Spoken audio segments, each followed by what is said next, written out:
Henry Wadsworth Longfellow once said that the lowest ebb is the turn of the tide. Obviously, our game this past week didn't go the way that we would have liked for it to have gone. I thought the first half played out pretty much like I thought it would. Obviously, we gave up some explosion plays on defense, and then we had the unfortunate turnover there offensively. But I thought it was a pretty competitive game. Felt good at halftime.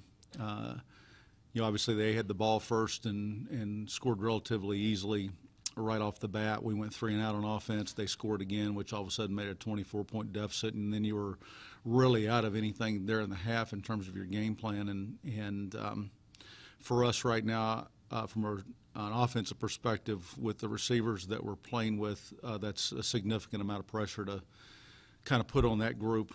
And that's kind of where the difficulty lies. There's, we have got some younger players that are obviously playing for us right now, and they've just got to kind of try to continue to step up. We're growing them up as fast as we can. It's unfortunate for both the team and for them, quite honestly, because it's not whether they're ready to play or not. It's that they have to play, and they're working hard. Obviously some of those guys got drafted from the scout team over the last couple weeks, and so they're still Garrett trying to get acclimated to them and getting used to getting into a rhythm and timing with them, and then there's challenges of what do they know as a group.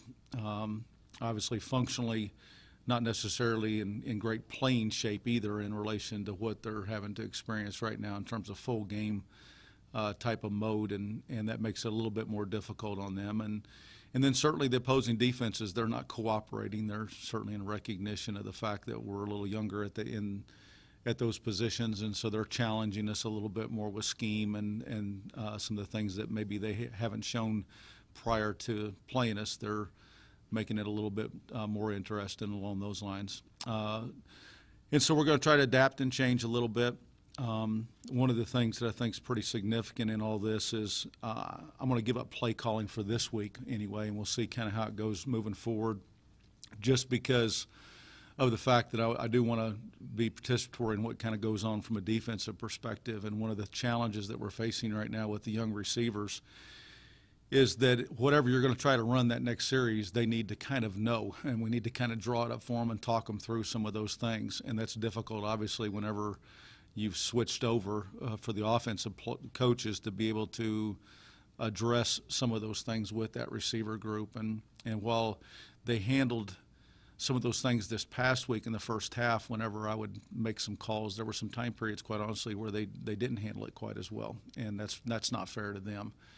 And so we will adjust along those lines, and obviously Coach Farmer's called plays before, and so that's nothing that's going to be new for him or operating from that mode. But played against a team obviously this week in Idaho that had a really good win. And there's some really extreme circumstances, the way that I understand it, in terms of their travel and some of the adversity they faced in that, and played really, really well at Troy.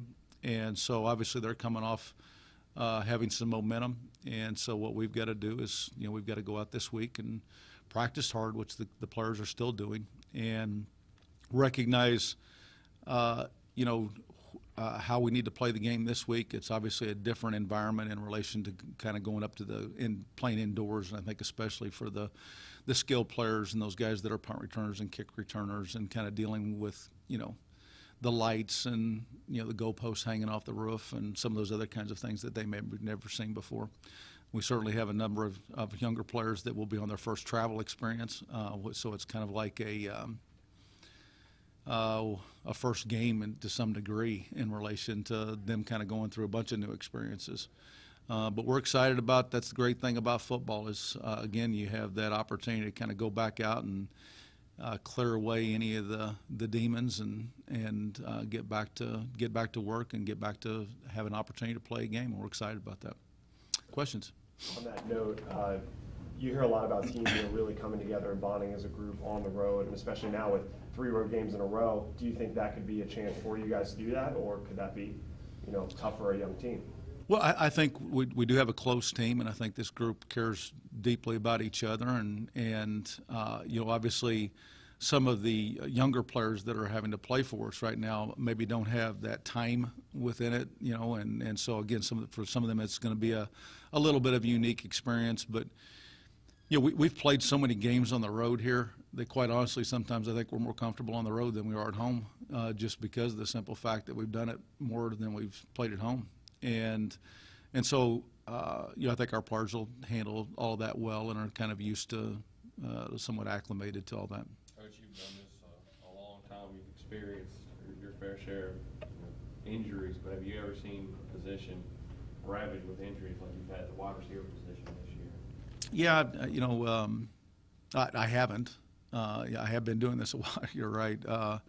It is what it is, and guys have to step up. But there's no question that, Garrett Smith went from an 80% completion rate to whatever he's at now, 59, 61% completion rate, and Garrett hasn't changed that much. It's he's playing well. It's just we're again find ourselves in a unique position. We've got a couple of younger players on defense right now that are having to maybe play their first ball games. So the defense is starting to experience something that the offense has been experiencing for a while, and it injuries are a part of the game.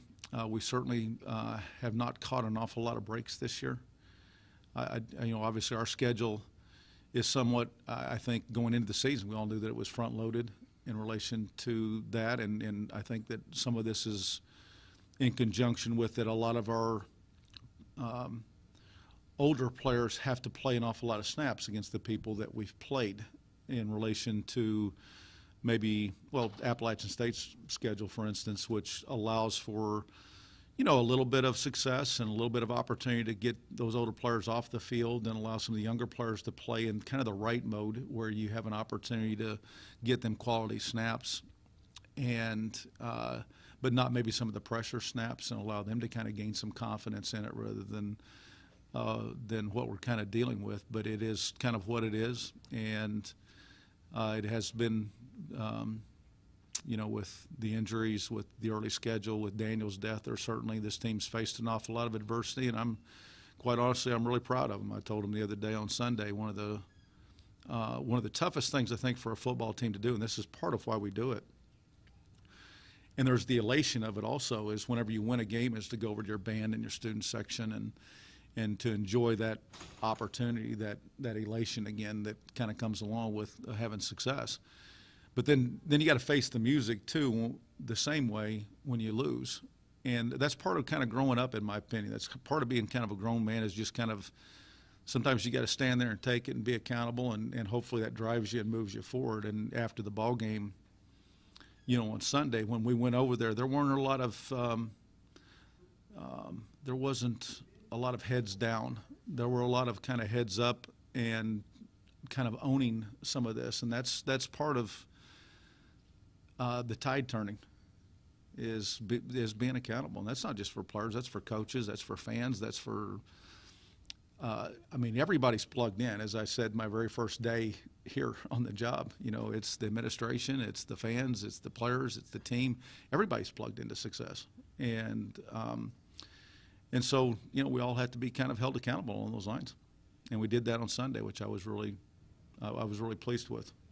Coach, looking at the injuries, I know that's something you can't control, but at the same time, it seems like it's just been a chronic issue for you guys here. Is there anything on your end that may contribute to that, or how does it just always seem like it happens? No, most of the injuries have happened in game.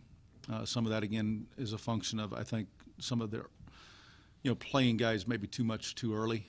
And but again, that's a function of our schedule, and that's something that we just have to kind of learn to deal with. Now, that's not the only you can get hurt against anybody, but if you're having to play more snaps than you normally would, then there's obviously more opportunities to get injured. And sometimes, as I kind of mentioned with Rashawn's injury, could that have happened against anybody else? Yes, but in Rashawn's case, probably the only guy there's not very many teams that were going to catch him in that mode where all of a sudden he would get injured, other than Alabama. And so in 2012 we stayed healthy.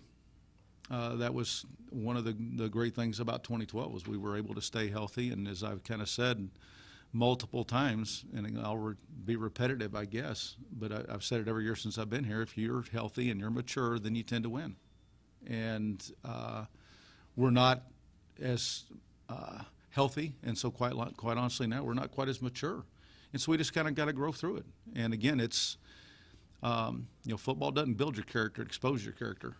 And right now, I still love this football team, and I love the character that they show, and I love the work ethic that they have. And this football's life measured off in 100 yards, right? That there's going to be goods and bads, and that's part of life. Coach did some research on their wide receiver Desmond Epps moving on to Idaho. I know you're kind of a guy who looks at yards per play, and Desmond Epps is pretty good, averaging 12.8 yards per play. Have you guys seen the film on him, and how do you guys plan to stop him on Saturday? Yeah, I think that no, he's a really, really good player. They're running a significant amount of their offense through him, just like we were with Rashawn and Jalen. And that's what you do with good players, right? They need to have the ball in their hand, and he does that. And he comes over on defense a little bit. And their quarterback Linehan, I think the fans that were here last year have to be really impressed with him. Now he was injured earlier in the season, but he seems to be back at full health now, and he's playing well, and so he does a nice job. He's a very composed quarterback that has a nice arm and it can get himself out of trouble at times, and obviously he's got a really, really fine player in Epps. Going back to something you said in the post-game Saturday, you were talking about the way your schedule was kind of the way it worked out, and it was probably front-loaded to where you're going to see your top 5 opponents in these first 5 games. But now that you're first 6, I should say, now that you're getting ready to enter this stretch, and you're talking about your team being accountable and kind of renewed optimism. Do you think that kind of carries over to their attitude about this, to where they see what's ahead of them and think that we're going to have a chance to win these games? Well, I would.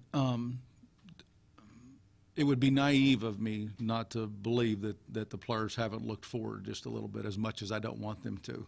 I couldn't tell you who's after Idaho, and I really can't, just because. It's a functionality of kind of what I've grown up recognizing, that next game is the only one that matters. And the next game can get you right or it can get you wrong, right? And so you focus on that next game. But obviously, I'm not that naive to not recognize, as I mentioned in the post game the other day, that, as I was looking at the early part of our schedule is very much front loaded. We need to get back to, as is always the case every week, is you need to try to improve. And you prepare the best that you can, as hard as you can, and then you kind of wait around in peace, knowing that that's what you've done. And that's what we need to do this week. Again, just like we did against all the Alabamas and Georgias, and it doesn't really make any difference who you play. Now, obviously, we are in recognition that we have some growing up to do a little bit in relation to the team that we currently have. And that changes the game plan somewhat, obviously, because this group cannot do some of the things that the other group could do. And so you have to find some ways to kind of adjust and change, and then you have to be prepared, knowing that the defensive structure, for instance, in this case, because the offense is obviously a little bit more beat up than the defense, that it's going to change. And, have a tentative game plan that this group can operate based off the fact that they are going to make some changes. So, long story short, right, you asked me a pretty simple question. And the one thing that I don't ever want to do is I don't want to give necessarily apologized TV answers or radio answers, because I want to kind of speak the truth, and I want everybody to understand exactly where I'm coming from, rather than just giving one-word sentences that could be misconstrued in some form or fashion. Coach, you have two you have 2 true freshman receivers playing, but a couple of redshirt freshmen that really we haven't seen much out of, and Brian Williams and Brennan Bradley. What's their status with the team right now? Yeah, Brian Williams is obviously a redshirt sophomore, and Brennan Bradley is a redshirt freshman. But you're right, and obviously they're working hard, and they're doing that on a daily basis.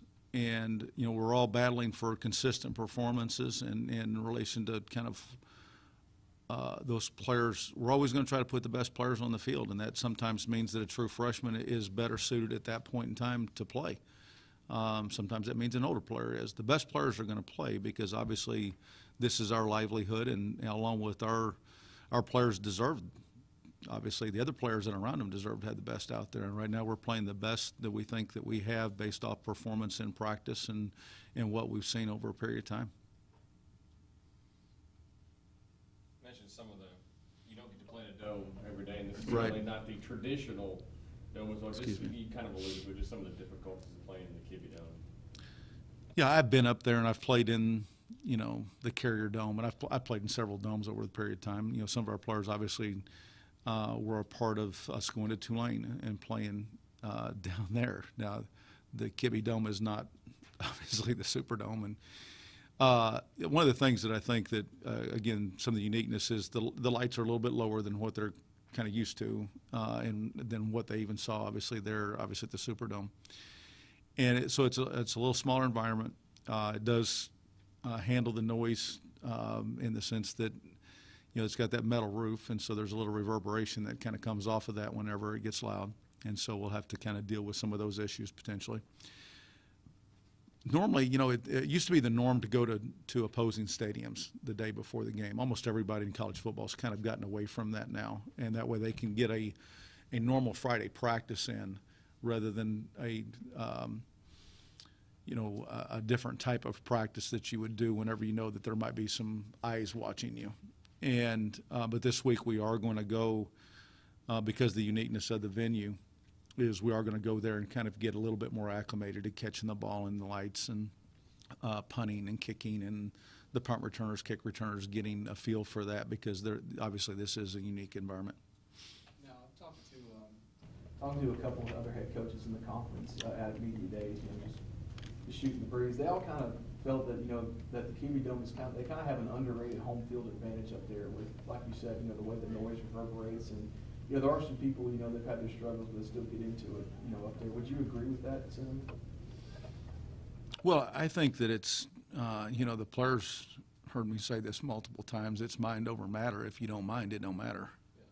Yeah. And I don't want to make a big deal out of it. There's a little bit of elevation. There's a little bit of this. There's a little bit of that, and that's just part of the. You just adjust, and again, we use that mantra around here. Put a ball down, and that kind of covers that.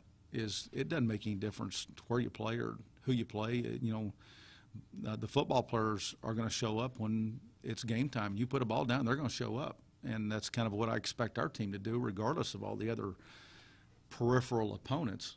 You go out there and you play ball because that's what good players do.